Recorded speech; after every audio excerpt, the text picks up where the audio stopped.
Okay, all right. All right. And also, Carol, you have a couple things to discuss? Yes, I do. We have, first I have paper that I just got this afternoon that I wanted to hand out to you. This came from Mr. Jim Young, who does work for us anytime with bonds. Mr. Simpson knows him well, and I think the board has met him before. This came in, Mr. Simpson, they had just gotten this from Washington. This is the stimulus package, the American Jobs Act that the President is putting forth. He does not think it will go the way it's written here, but he does, he says what he's seeing from Washington is there will be some form of this bill that is passed. So just to keep you up with what's being discussed, I wanted to share with you. It came in this afternoon. And like I said, he does not think it will pass the way it's written here. And Mr. Simpson might be able to find out, you know, something more, but Mr. Young says he is hearing from Washington attorneys that he knows that they feel something will pass. So I don't know. Mr. Simpson, I don't know if you've heard anything different. I really haven't. I've heard some talk, but nothing other than just rumor. Nothing just concrete. So I will keep you up with anything I get on that, because that could make a big difference next year.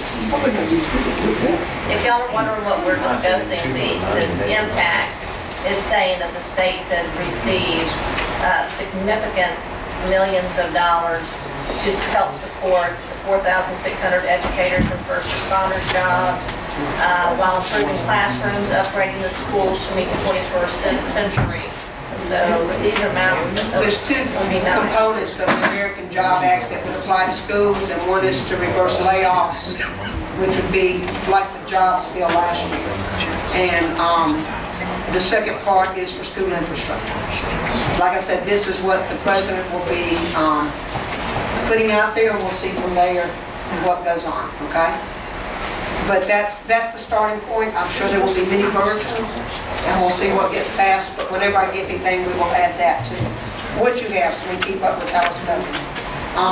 The other thing is the new Hokumacon Elementary School, because of the size of the building and the new construction requirements, it contains 8 transformers in the school, that the power comes into the transformers and takes care of areas. Monday morning, one of those transformers was down. It's the one that services the office.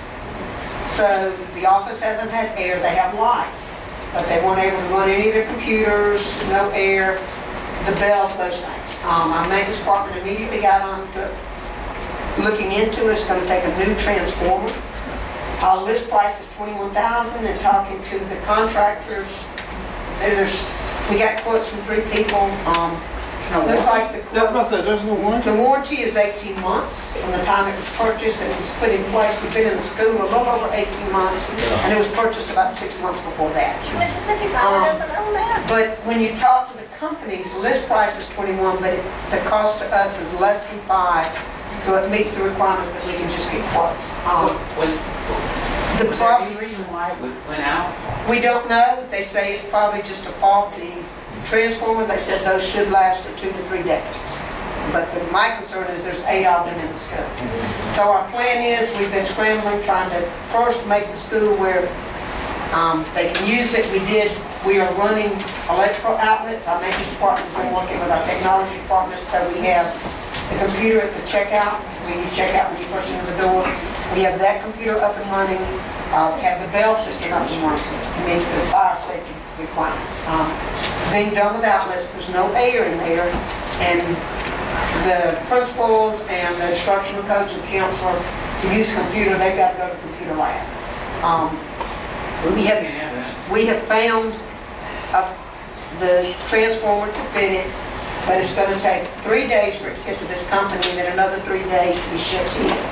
For $2,000, they will rush the shipment, but all they will promise is that it will get to us 1 or 2 days before that. That's not worth the $2,000. They could get it here immediately, that would be different, but it's not. So we have the contingency plan in place. We're making it. Once that part gets in, we've ordered it. We hope to have it in and in place by next Friday. Ms. Grin, did they order today? Yes, ma'am. So that we hopefully will be in place next week. Then, by next Friday, we hope, but if not, we do have the emergency equipment in place. They have the intercom, they have the fire alarm system, and then they have one computer that you can access to get to find where the students are. And then once when the new transformer's in, we will send this one to be retooled so we have a spare in case it happens. So that is the plan. So just when you come in, we're just office personnel or that whole? That whole wing, including all the outlets in the gym and the outlets in the music room. So they get the cafeteria? No, cafeteria's okay. Our concern is that if a cafeteria transformer went out, we would really be in trouble with feeding that to each other. So that's why we will have this one retooled. The architects, the electrical engineers, and all the companies we talk to tell us that it's very unusual for them to go out before 20 years at least. So I did want to tell you in case you got calls, we do have those things in place. We have electrical cords down and we have them taped to the floor to get a spot. And we're hoping by next Friday or the Monday after that to have it repaired and up. So now, So so bottom line, they say the cost is 21. We're going to pay how much? less than 5. Do you remember the exact amount? It was 4,120. 4,120. Our maintenance department can install. No, I got two. Okay. Okay, to refit the other. How much is it going to cost to refit the other? I don't know yet. We will get a cost once we take that one out. We'll get a cost and get a price, but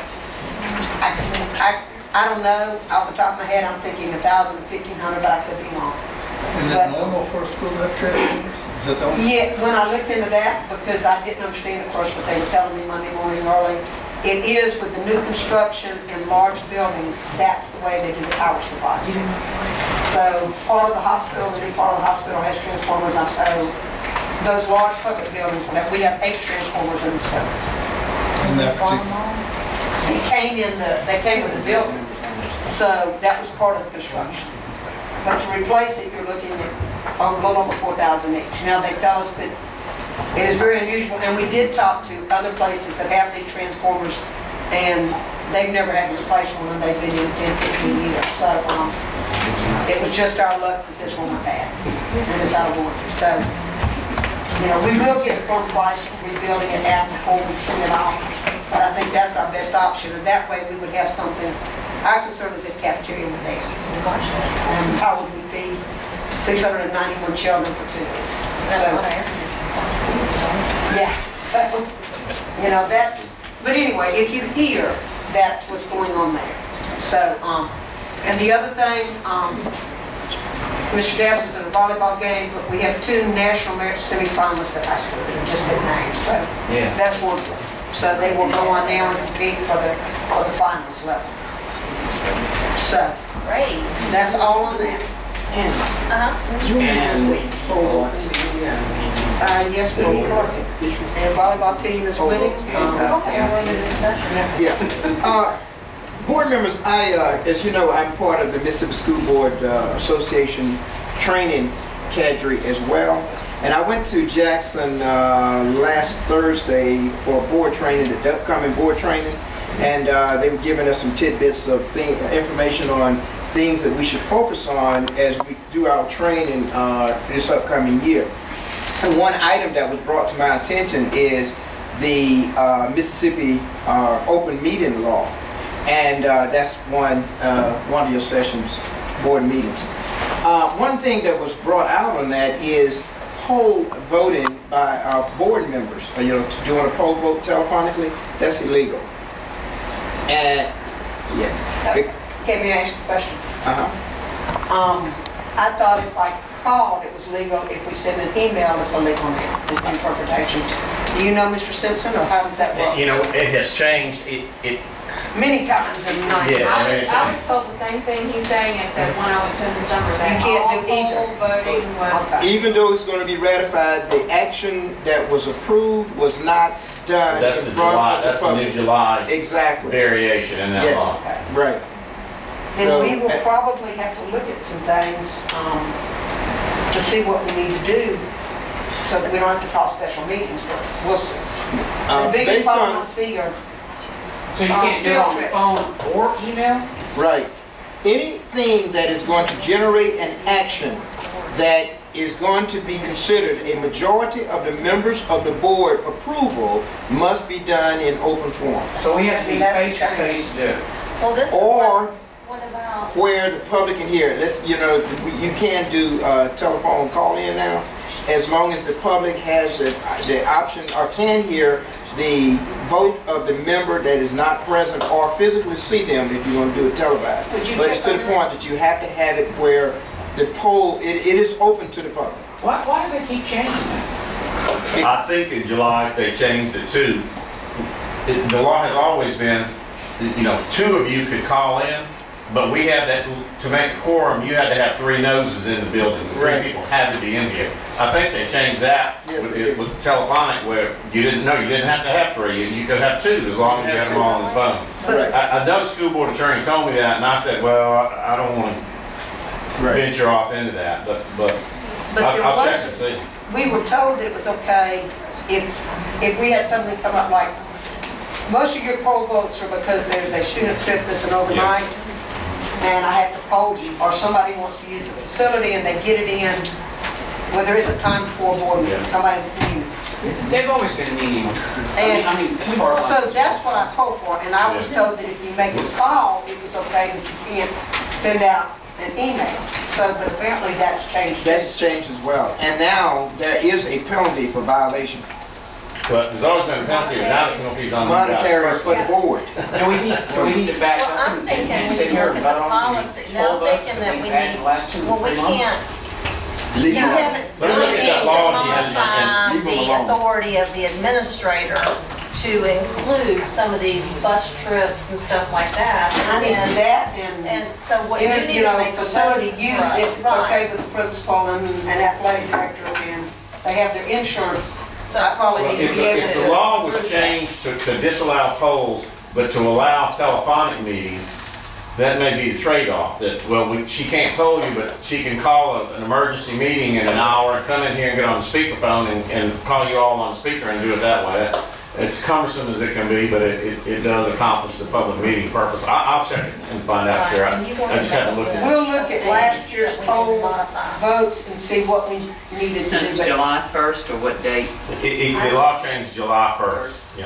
But I need to look at what we did poll votes for last year, Dean. Well, no, it's like, it would only be for a vote since then. It's Yeah. first since. Right.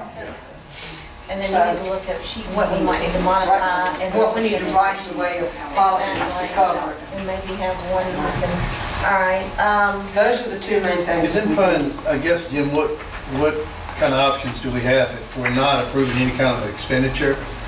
Does it really take a board vote? Well, It's an action, not It's, necessarily. yeah, if it's something that takes permission of the board, then you have to act, and the only way you can act is Defines an open what meeting. takes permission of the board. An action. Well, no. No, but I mean, They you don't ask guys, us you to- guys might adopt a policy or saying that certain kinds of trips or certain kinds of things, you approve it, put a discretionary superintendent, then they don't have to call you. Maybe we'll look at some of those For things. instance, I have, by board policy, I have the ability to sign field trips if they're a single day. I sign all of those don't go to the board. What comes to the board is anything overnight because of the Long Beach policy that the board in the past wanted to know if it was an overnight field trip. They wanted to be aware of it. we can just get a summary or something like that at board meeting instead of having to have it approved. Yeah, we need to modify our policy and put it in place. The thing is that we need to look at what policy we have and what we say the superintendent can and cannot do. Give her the authority to execute those things and won't have to call us in. Otherwise, you're going to have to call emergency meetings, and whether you bring in 2, 5, 8, 12, somebody's going to physically have to show up here to execute those actions. And like I said, now there's a monetary penalty associated that goes directly to the board member and not to this district. And I just think you guys should know about that. See, I'm on fixed income and I don't need to lose money. Also, I did have a couple people ask Terry, Mr. Dabbs is not here and Carolyn will know, but the homecoming parade, it always starts at 4:30. Is there a way that these and future ones, because like some of the parents saying trying to get down there. Last year, I meant to mention it last year, about the parade starting at 5:30 to get more participation and stuff. That's student council. That's, Is it I'll student have to go council? through student council. They set it, they get the parade permits. The problem now is getting it changed because all the permits have gone to all the pee-wees and those things. But I can look into it. Or just for future, Or or just even. for next year, I think it would be okay. But yeah, because a lot of the parents have called, and it's just to get their little pee-wee, the football players and stuff, and taking off from work. It's just hectic trying to get down there at 4:30 instead of 5:30. I think that depends on when too, because you don't want to do it when it's dark. No, you Not don't. with pee-wees involved. So it depends on what month you have your homeroom. It's early this year. Yeah. Usually it's October, so but it would still be daylight saving time, so 5:30 would probably be okay. But I can. That 8-minute parade, you know. I know. Not gonna get Got a lot dark. of youngins running around. You have everybody in the world in that parade. It doesn't go real fast. All right, we're after discussion. Let's see where we